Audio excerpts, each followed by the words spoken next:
नमस्कार सगळ्यांना, स्वागत आहे तुमचं माझ्या यूट्यूब चॅनलमध्ये ज्याचं नाव आहे अंजली कुलकर्णी. तर आज इथे ना बाज विणायचं काम चालू होतं, कारण आता वाळवणाचे पण पदार्थ चालू होतील. तर आपली बाज स्वतःची ही पाहिजेच.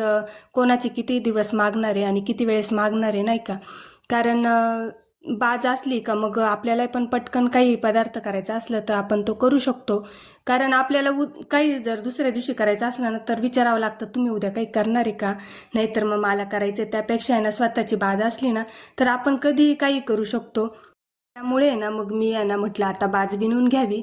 इकडे मी 4 वाजेपासूनच माझं जे संध्याकाळचं काम आहे ना तर ते मी सुरुवात केलेली होती. तर 4 वाजता आहे ना खूप भूक लागली होती, त्याच्यामुळे नाश्ता करून घेतला आणि ते नाश्त्याचे भांडे घासायचे होते. तर ते भांडे घासून घेतले आणि इकडे ना जे धुतलेले कपडे होते ते बाहेरून आणले आणि हे बास्केटमध्ये जे कपडे होते तर ते आम्ही रोज जे वापरतो ना तेच मी हे बास्केटमध्ये घड्या करून ठेवते. म्हणजे इकडे तिकडे जो पसारा असतो ना तर तो होत नाही. रोजचे कपडे जे पण काही वापरायचे असले ते वरचेवर या बास्केटमध्ये ठेवले जातात. माझ्या साड्या वगैरे त्या आहेत ना तर त्या मी माझ्या कपाटामध्येच ठेवते. मग सगळ्या कपड्यांच्या घड्या वगैरे सगळा पसारा इकडचा तिकडचा आवरून घेतला. जो पण काही माझं 4 ते 6 हे रुटीन असतं ना हा पसारा आवरण्यामध्येच जातो. कारण दिवसभर भरपूर पसारा झालेला असतो घरामध्ये कपड्यांचा, वस्तूंचा. तर तो मी आवरून घेत होते आणि हा टिपवाय मी रोजही आवरला आणि दिवसाआडही आवरला तरी तो जसा तसा होतो. कारण की इतकी धूळ येते आमच्याकडे. कारण शेजारी असा थोडासा लांब रस्ता आहे आणि त्या रस्त्यावरून भरपूर वाहतूक आहे, त्याच्यामुळे धूळ इतकी येते ना किती पण आवरा. आणि 3 ते 4 वेळेस संध्याकाळी झाडावं लागतं. 4 वाजेपासून तर 7 पर्यंत अक्षरशः 3 ते 4 वेळेस झाडावं लागतं, इतकी धूळ येते. आणि ती मग पायाला कचकच लागते ना तर ती धूळ चांगली पण नाही लागत मग वाटत. मग त्याच्यामुळे ते झाडलेलंच बरं असतं. मग झाडून वगैरे घेतलं मी. आणि चहाची पण वेळ झाली होती. त्या दादांना पण चहा ठेवायचा होता, पण ते बोलले की मी काही चहा घेत नाही आणि कॉफी घेत नाही. मग त्याच्यामुळे मी थोडंसं लेटच माझ्यासाठी चहा घेतला. आणि हे तेजपान जे आहे ना तर साठी मी बरणी बघत होते. कारण काल आहे ना मी कपडे धुत होते, म्हणजे रात्री पाणी आलं होतं, थोडंसं आलं होतं. म्हटलं चला दुसऱ्या दिवसाचे जे पण काही काम आहेत ते आवरून घेऊ, म्हणून मी मागच्या बाजूला गेले होते.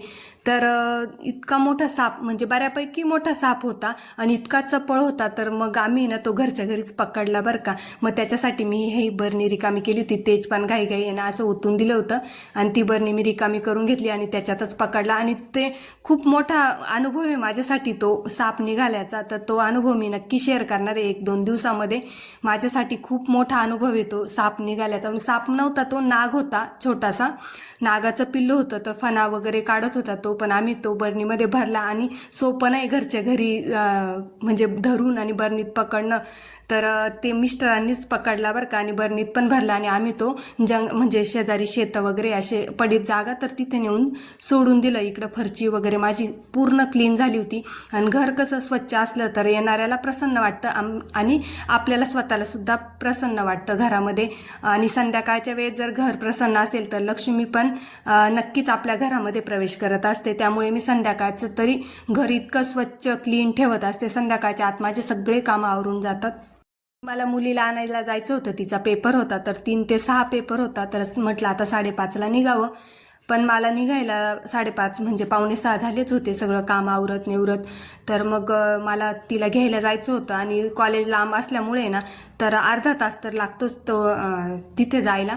तर म्हटलं चला पटकन आवरलंच आहे तर आता लवकर निघावं. मी माझी तयारी करून घेतली आणि मग मी निघाली तिला घेण्यासाठी.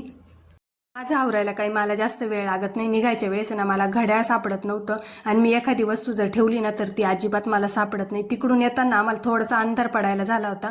तर मग येताना चहा घेतला आणि गुळाचा चहा घेतल्याशिवाय ना माझं समाधान होत नाही जर बाहेर कुठे गेलं तर. त्यामुळे आम्ही येताना ना चहा घेतला दोघींनी. इतक्यात आली मी आता घरामध्ये. म्हणजे मग आता संध्याकाळचा स्वयंपाक पण करायचा आहे. पण खाट कशी विणली ना तर ही मी तुम्हाला दाखवते. एकदमच जड झाली. मी उचलून बघितली पण मला काही ती उचलली गेली नाही. तर बघा, ही बघा, ही अशी खाट आहे.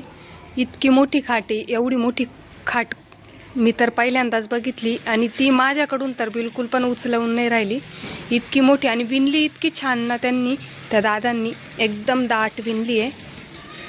एकदम छान विणली आणि खूपच मोठी आहे. बघा किती मोठी आहे, लांबून बघा इतकी मोठी आहे. म्हणजे कॉट सारखीच येईल एकंदरीत. आपला जो छोटा कॉट असतो ना तर तेवढीच खाट येईल ही. आणि जी विणली ना तर तीच मला फार आवडली आहे. त्याची विण जी आहे ना एकदम बारीक विण केली त्यांनी, त्या दादांनी. खूपच छान आहे. तर मोकळ्या हवेत, मस्त थंड हवेत आता मी बसले खाटीवर. असं काही बसायलाच नव्हतं. आम्ही संध्याकाळी असं आहे ना बसायला असं काही नव्हतं, तर त्याच्यामुळे आम्ही बाहेर बसतही नव्हतो एवढं. तर आता एकदम छान आहे. पण डास चावतात ह्यावेळेस, पण थोड्या वेळाने छान गार हवा सुटेल ना तेव्हा छान वाटेल मग खाटीवर बसलेलं. मस्त वाटतंय असं. हे बघा. तर चला स्वयंपाक करायचं आहे मला आता. तर भेटूया नेक्स्ट व्हिडिओमध्ये. तोपर्यंत सगळ्यांना बाय.